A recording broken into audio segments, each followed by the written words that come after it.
Bicho alfabeto tem 23 patas, ou quase. Por onde ele passa, nascem palavras e frases.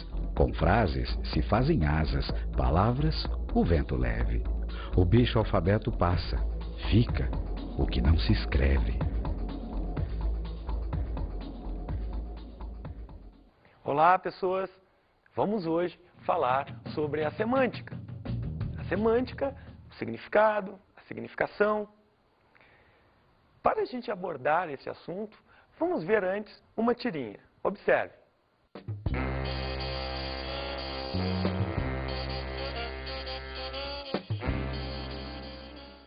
E aí, entendeu a história? Pois é.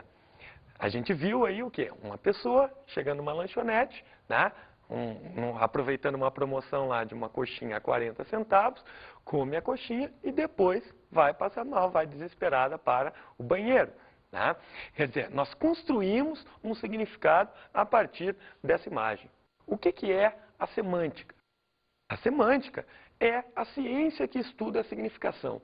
Todo esse processo de associação de significado, né? Como que nós processamos as informações para que essas informações possam nos transmitir alguma coisa, alguma ideia, alguma noção. Bem, então, para a gente abordar a semântica, a gente vai precisar antes de fazer algumas definições. Um conceito que é muito importante que a gente aborde desde já o início dessa aula é a questão do signo linguístico. O que é o signo linguístico? Signo linguístico é de um significante e de um significado. Então, o signo linguístico é o que a gente chama, né, no caso da língua, no caso específico da língua, a gente está chamando de signo linguístico é o quê? É a palavra. É a palavra tomada em seu significante, que é a sua parte física, e seu significado, que é a sua parte abstrata, a sua parte de ideia, de noção, o que traduz para a gente quando a gente olha uma palavra. Para a gente abordar melhor essa questão de significante, significado, vamos ver essa seguinte figura. Então, quando a gente está olhando aí, né, essa placa aí, você sabe o que ela significa, mas vamos abstrair um pouquinho essa ideia do significado e vamos tentar pensar no signo, né? O que esse signo aí está traduzindo para a gente? Bem, o que a gente vê em termos de significante? Qual é a parte física que a gente está vendo aí? A parte física, a gente vê um E escrito em preto, aí, né, em torno, dentro de um círculo vermelho, cortado por uma faixa também vermelha, e é isso aí que a gente vê, ou seja, essa é a parte física do signo, isso é o significante. Agora, que ideia que isso aí traduz para você? Quando você encontra essa placa em algum lugar, em um poste, por exemplo, o que você enxerga? Como que você vê essa ideia? Você imediatamente vai saber. Se você estiver dirigindo, ou então se estiver com seus pais, eles estiverem dirigindo, você sabe que naquele lugar ali você não vai poder estacionar. Isso é o quê? É a ideia abstrata do signo, né? Isso é o significado. Vamos trabalhar então agora a questão das relações semânticas que vão existir entre os signos linguísticos, particularmente sobre as palavras, né, que é o nosso objeto de estudo aqui nas nossas aulas de gramática. Bem, vamos começar com uma relação semântica, que é a relação de identidade e de significação. Identidade e significação, que para a gente é sinônimo de sinonímia. Eu estou falando sinônimo. Né? Sinônimo significa o quê? Identidade de significação, ou seja, significa a mesma coisa. Então vamos ver alguns exemplos. Bem, então a gente está vendo aí nessa frase, né, Machado de Assis foi um grande escritor. E aí a gente tem esse adjetivo que está aí presente, o adjetivo grande, qualificando aí o escritor. Olha, quando a gente pensa nesse adjetivo grande, né, a gente pode pensar num conjunto de ideias às quais a gente pode associar esse adjetivo. Agora, a que ideia esse adjetivo grande está se associando nesse caso aí? Vamos ver a outra frase então. Olha lá. Nessa outra frase a gente tem Machado de Assis foi um ótimo escritor. E é exatamente isso que a palavra está tentando traduzir, que o adjetivo grande, anteposto ao substantivo escritor, está traduzindo nesse caso. Machado de Assis foi um grande escritor, quer dizer que ele foi um excelente, um ótimo escritor. Agora, quando a gente passa para o outro exemplo, Vamos ver agora um outro exemplo em que vocês vão ver exatamente o quê? Que nem sempre a palavra grande vai significar ótimo, ou vai significar extraordinário ou excepcional. Vamos ver esse outro exemplo agora. É uma ponte muito grande. Quer dizer, você vai olhar agora essa palavra, nesse contexto aí, a palavra grande, né? Você vai substituir a palavra grande, nesse caso, pelo adjetivo que você substituiu lá no exemplo anterior, por ótimo, excelente, excepcional? Claro que não. Quando você diz que é uma ponte muito grande, você não está querendo dizer que se trata de uma ponte muito excepcional, ou muito ótima, ou muito magnífica, né? Você está querendo dizer que se trata de uma ponte muito extensa, e é isso que a palavra grande está tentando traduzir nesse contexto. O que nos leva, portanto, à seguinte ideia. A significação, a identidade da significação, ou seja, a sinonímia, vai depender do contexto. É o contexto que vai estabelecer se duas palavras são sinônimas ou não, se elas têm uma identidade na significação ou não, se elas querem traduzir a mesma coisa ou não. Antonímia. O que vem a ser antonímia, né? Antonímia é o que a gente pode dizer que é incompatibilidade de significação. Se a sinonímia vai tratar da associação na significação, na identidade da significação, a antonímia trabalha exatamente com o oposto. Ou seja, antonímia é quando o significado de duas palavras é incompatível. As ideias são incompatíveis. Vamos ver um exemplo. Pedro é um homem tímido e extrovertido. A diretora, Elaine, que está ali atrás, né, já olhou para mim assim com uma cara de, mas como? Isso é um absurdo, não sei o quê. Bem, por que ela fez isso? Bem, porque ela percebeu que essas duas palavras aí são incompatíveis no significado. O significado de tímido é incompatível com o significado de extrovertido. Portanto, essas ideias não podem ser associadas ao mesmo elemento, como a gente está fazendo nesse caso. A essa relação semântica, a gente dá o nome de antonímia. Extrovertido e tímido, nesse contexto aí, então, são palavras antônimas.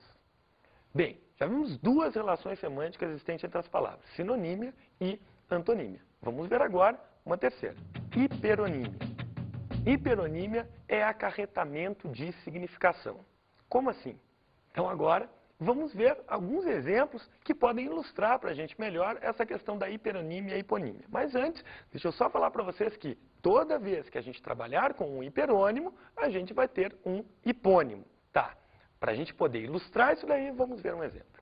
Nesse exemplo que a gente está vendo aí, né, nós temos comi uma maçã.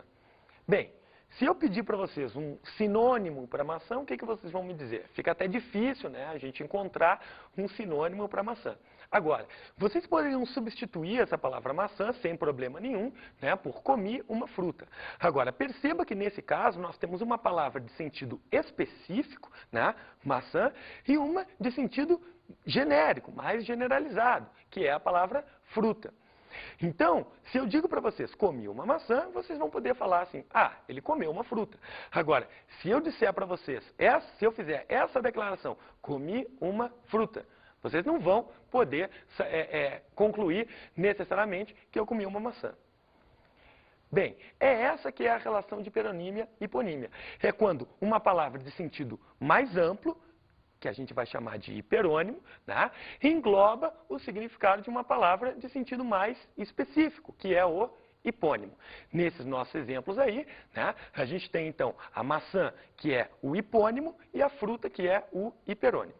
Se fruta é o hiperônimo, a gente pode então encontrar uma série de outros hipônimos para essa palavra. Então, ó, fruta, a gente pode ter os seguintes hipônimos: maçã, pera, banana, por aí vai. Tá? Bem, então vamos passar agora para uma outra relação semântica entre as palavras. Duplicidade de sentido.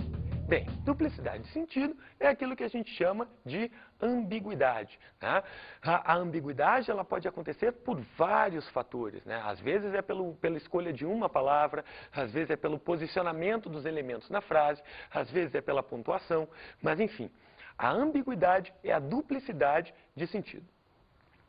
Olha, vamos pegar um exemplo em que a gente pode ilustrar bem o que é uma palavra podendo significar várias coisas. Vamos ver esse exemplo. E aí? O que você consegue extrair desse exemplo? O que você entende dessa ideia aí, né? Você lê a forma do bolo ou você lê a forma do bolo? Bem, naturalmente, essas duas leituras são possíveis, porque como a gente está apenas com a escrita aí, não temos como saber se esse forma é com o O aberto, né, ou se é o forma com o O fechado.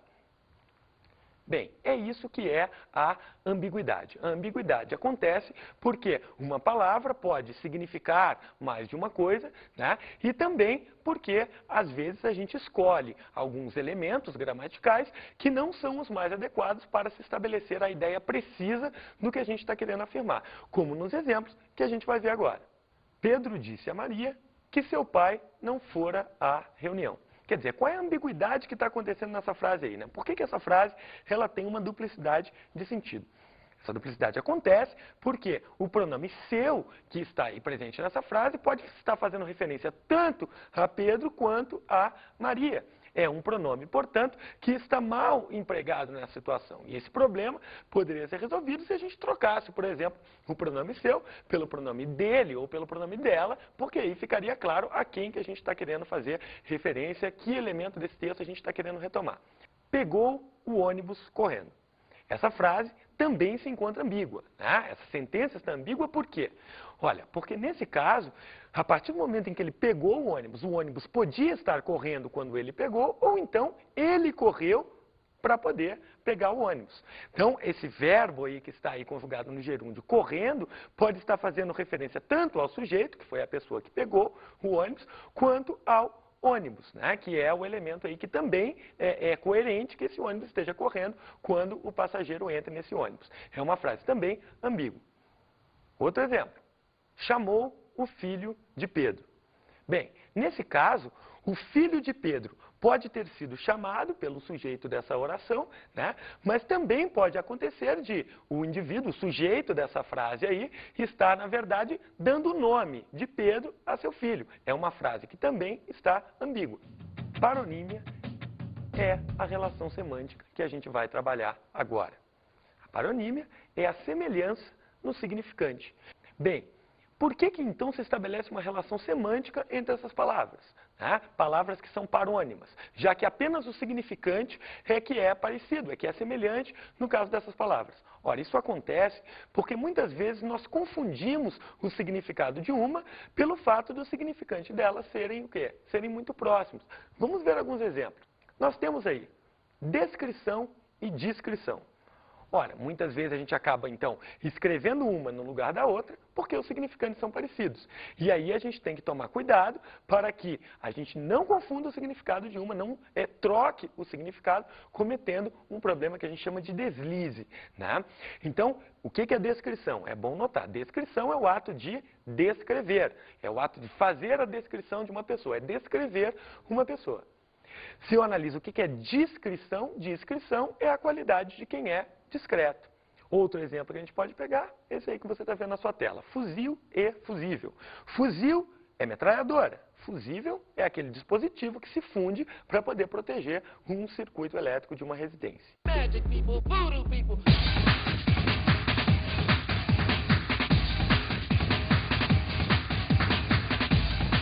E aí, quando você vai no cinema, você assiste o quê? Uma sessão? Sessão ou sessão? Sessão. Sessão? Sessão ou sessão?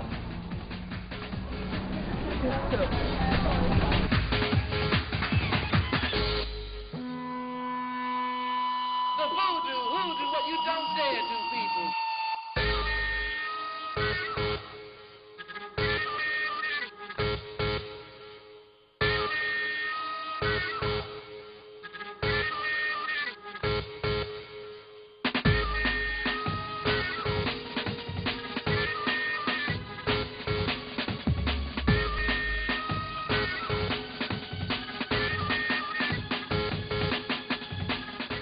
Você sabe me dizer qual o nome daquela arma utilizada pelos policiais e hoje em dia mais utilizada pelos traficantes do Rio de Janeiro?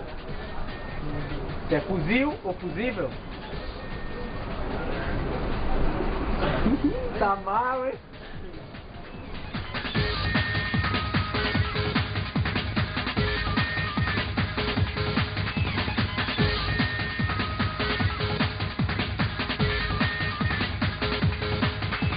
Fuzil ou fusível?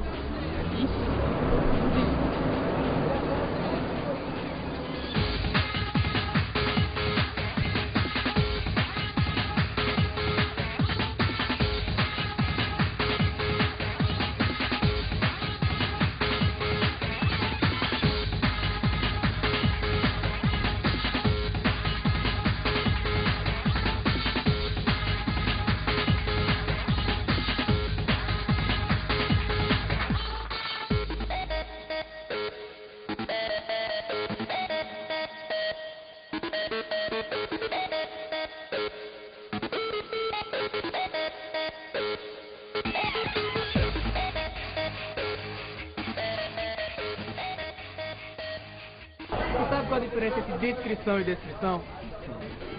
Descrição? Descrição é você descrever. Nada a ver. Mais ou menos. Descrição, discreto. Descrição é descrever. E aí? Tá certo? Eu acho que tá.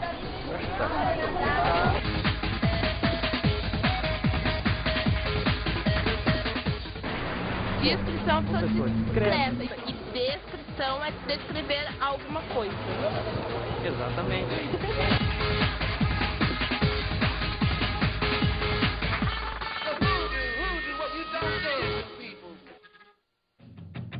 Homonímia. Homonímia vem a ser o quê? Homonímia é uma identidade, ou sonora, ou gráfica, ou ainda sonora e gráfica, entre significantes. Quando a gente fala que duas palavras são homônimas, significa que ou elas têm a mesma grafia, mas são pronunciadas diferentemente, ou elas têm a mesma pronúncia, mas são grafadas diferentemente, ou então elas têm grafia e pronúncia idênticas. Vamos ver alguns exemplos. Então aí a gente tem são-verbo, né? Ou seja, são do verbo ser, e são, que é a redução de santo. Olha, são palavras que têm exatamente a mesma grafia, palavras que têm a mesma pronúncia, portanto são palavras homônimas. A gente pode até dizer nesse caso que são homônimas perfeitas, porque têm a mesma pronúncia e a mesma grafia. Vamos ver agora outro exemplo. Forma e forma. Né? Veja que se você simplesmente observar essas duas palavras escritas, você não vai saber como você vai ler essas duas, né? Se você vai ler com o O mais aberto, forma, ou se vai ler com o O mais fechado, forma. Por que isso acontece? Porque as palavras têm exatamente a mesma grafia, mas têm a pronúncia diferente. Então, muitas vezes, o contexto é que vai ter que dizer para a gente se se trata dessa palavra ou daquela palavra. Vamos ver agora outro exemplo. Seção, sessão e sessão. Quer dizer, essas três palavras aí, simplesmente me ouvindo, você aí do outro lado não pode diferenciá-las, porque se trata de palavras homófonas, palavras que têm a mesma pronúncia, mas que, num contexto escrito, se diferenciam. Né? Então, vamos agora diferenciar essas três palavras que aparecem aí. Seção, com S e dois S. Significa o quê? Significa reunião durante um intervalo de tempo, né? Um intervalo de tempo em que um grupo vai se reunir. A sessão do cinema, né? A sessão de uma empresa para decidir sobre o futuro da empresa. Aí a gente tem depois o quê? Sessão com S e C cedilha, que é exatamente a parte, né? A sessão de esportes de um jornal, a sessão de brinquedos de uma loja. E por último, a gente tem aí sessão com C, dois S, que é o ato de ceder, vem do verbo ceder, né? Então, sessão com C, dois S é a doação, o ato de doar, o ato de ceder. Polissemia. O que vem a ser polissemia? Para a gente poder falar sobre polissemia, a gente precisa distinguir significado de sentido. Para a gente poder agora diferenciar significado e sentido, vamos pensar no seguinte. Eu vou falar para você a palavra casa. E aí, que ideia de significado essa palavra te traduz? Tá. Agora, eu fiz exatamente isso aqui com o pessoal da produção. Pedi para que eles simplesmente pusessem uma casa, a figura de uma casa. Vamos ver a figura que eles puseram. Então, a gente está vendo aqui essa casa, né, que o pessoal da produção escolheu, e a gente pode ver que se trata de uma casa bem grande, bem ampla, bem espaçosa, né? E quer dizer, o significado da palavra casa é o mesmo para todo mundo. Agora, o sentido vai depender da vivência que o falante tem quando ele ouve aquele signo, quando ele tem contato com aquele signo casa. Aqui, por exemplo, ao simplesmente pedir o desenho de uma casa, o que poderia aparecer? Poderia aparecer, por exemplo, um mapa do Brasil. Por quê que poderia? Porque a pessoa poderia achar que aquele país, que o Brasil, é a casa dela. Então, o significado e o sentido são coisas distintas. O significado está interno ao signo linguístico, né? Ele já está presente no signo linguístico, ao passo que o sentido é atribuído pelo ouvinte ou pelo leitor. E esse sentido é atribuído mediante o conhecimento, né? A vivência que esse leitor ou que esse ouvinte tem. Vamos ver um outro exemplo. E eu, antes de mostrar essas imagens para vocês, eu queria que vocês pensassem no significado da palavra linha. Vamos então ver agora as imagens. Então, o que a gente está vendo aí, né? A gente está vendo vários tipos de linha. Talvez você tenha imaginado, quando eu falei a palavra linha, você imaginou uma reta como significado dessa palavra associada, né? Como a ideia associada a essa palavra linha. Mas aí a gente pode ter uma linha que está enrolada num carretel, a gente pode ter uma circunferência. Isso aí também é linha. Essas figuras, uma linha de trem, né? Também é linha. Ou seja, o significado que eu atribuo à palavra linha, que você atribui à palavra linha, é sempre o mesmo. O que vai mudar é o sentido. A palavra gera um significado para o leitor. Ela sugere um significado para o leitor. O leitor, por sua vez, constrói o sentido sobre a palavra. Vamos ver agora um caso especial de polissemia, quando a gente tem o sentido denotativo de uma palavra e o sentido conotativo. Vamos falar então de denotação e conotação. O sentido denotativo é aquele primário, é aquele primeiro que a gente associa à palavra. O sentido conotativo é aquele secundário, figurado. Vamos ver alguns exemplos em que a gente pode trabalhar essa ideia do conotativo e do denotativo. Quando eu digo para vocês, o leão é uma fera, a palavra fera está associada a quê? Está associada à ideia de um animal feroz. Quando eu digo o professor é uma fera, aí a ideia já é outra. Veja que a gente precisa construir sentido sobre isso daí. Ninguém vai dizer que o professor é um animal feroz. A pessoa sabe que, nesse caso aí, o sentido que se quer atribuir à palavra fera é levemente distinto daquele que se deseja atribuir quando se fala, por exemplo, do leão. No primeiro caso, fera, animal feroz, o leão, uma fera, um animal feroz, a gente está falando de denotação, sentido primário. No segundo caso, quando a gente fala o professor é uma fera, é o sentido secundário, é o sentido conotativo. Campo semântico. O que vem a ser campo semântico? Quando nós começamos a associar as palavras, a formar conceitos com as palavras, nós vamos levemente modificando o significado que essas palavras assumem. Por quê? Porque uma palavra, a partir do momento em que ela se associa a outras, ela passa a adquirir variações leves de significado. Isso vai, então, nos dar um conceito que é muito importante para a gente, que é o conceito de campo semântico. Vamos ilustrar com a palavra flor. Vamos pegar esses exemplos que a gente está vendo agora aí. Flor, pétala, gineceu, androceu, tubo polínico. Flor, pétala, delicadeza, mulher, rosto. No primeiro campo semântico que a gente viu, a palavra flor estava associada à ideia biológica, né? Aquela ideia que a gente vê lá na aula de botânica. Então a gente tinha elementos como flor, androceu, gineceu, tubo polínico, que são elementos que vão tratar a flor no sentido biológico. Já no segundo caso, quando a gente associou flor a palavras como rosto, mulher e delicadeza, a palavra flor então foi para outro campo semântico, outro campo de significação. É muito importante que a gente tenha essa ideia do campo semântico em mente, porque é ela que vai orientar a maneira como nós vamos ler um texto. Palavras lexicais. O que são essas palavras? Bem, palavras lexicais são aquelas cujo significado se refere ao mundo extralinguístico. Como assim? Olha, nós usamos a língua para podermos nos referir às coisas do mundo. Mas muitas vezes, uma determinada palavra só tem propriamente uma significação quando ela está no contexto linguístico. Vamos ver palavras lexicais, ou seja, palavras cuja significação nos remete ao mundo extralinguístico, fora da língua. Vamos ver exemplos. Casa, linha, pedra, verde, feio. Veja que, por exemplo, quando a gente usa a palavra casa, a palavra casa ela faz referência a quê? A palavra casa faz referência a um elemento do mundo fora da língua. Tá?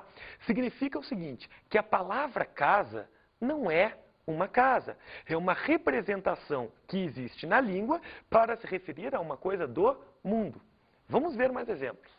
Interessante, felizmente, rapidamente, lentamente. Então nós temos aí palavras, né, como interessante, felizmente, que fazem referência a situações, a características pertencentes também ao mundo extralinguístico. Vamos ver agora alguns exemplos de verbos, que também são palavras lexicais. Entrar, sair, amar, precisar. Também são palavras lexicais, por quê? Porque fazem referência ao mundo extralinguístico, a ações humanas pertencentes ao mundo extralinguístico. Palavras gramaticais. Palavras gramaticais são aquelas que só têm um significado, só têm um sentido quando assumem o papel dentro da língua. Se a gente pega, por exemplo, esses casos que a gente está mostrando aí na tela para vocês. O homem entrou na casa preocupado. Ele não quis ficar aqui. Então, quando a gente pegou aí, o homem entrou na casa preocupado, nós temos um elemento homem, que é um elemento lexical, faz referência ao mundo extralinguístico, e nós temos aí a palavra o, que é um artigo. Ora, o que significa esse artigo aí? Esse artigo só tem uma significação quando assume um papel dentro da língua. Ou seja, é uma palavra pertencente ao mundo da língua, pertencente à gramática. Por isso que a gente chama de palavra gramatical. A mesma coisa acontece com a preposição em, que vem associada ao artigo a, nessa contração aí, na. Podemos também, quando a gente pega o exemplo, ele não quis ficar aqui, a gente tem o verbo querer, que representa uma ação, o verbo ficar, né? E nós temos alguns elementos gramaticais aí. Ele, ora, o que é ele? Ele tem um papel de significação dentro do contexto linguístico. A mesma coisa acontece com o advérbio não, e a mesma coisa acontece com o advérbio aqui.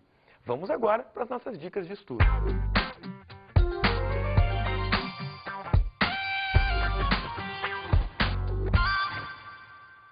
A dica de estudo de hoje vai para que vocês estudem um pouco as listas de parônimos e homônimos que existem nas apostilas de vocês. É bem importante que pelo menos algumas dessas palavras a gente conheça e saiba diferenciar o significado para que na hora de fazer uma questão ou até mesmo na hora de escrever a gente não se confunda. É isso aí, até lá, até a próxima aula.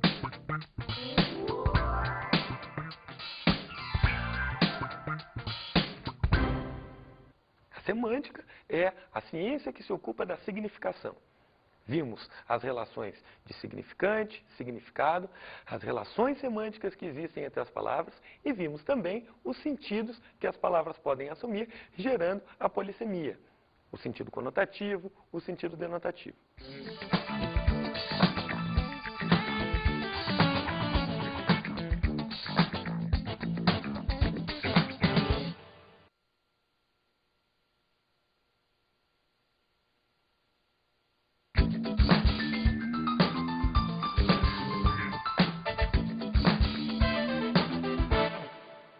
Nessa parte de semântica, é interessante abordar a questão dos operadores argumentativos. A gente pode também trabalhar muito com a questão das poesias na literatura, né? Essa coisa da conotação, da denotação, dos campos semânticos. Trazer para eles algumas poesias românticas que trabalhem com o campo semântico de amor e de medo, por exemplo.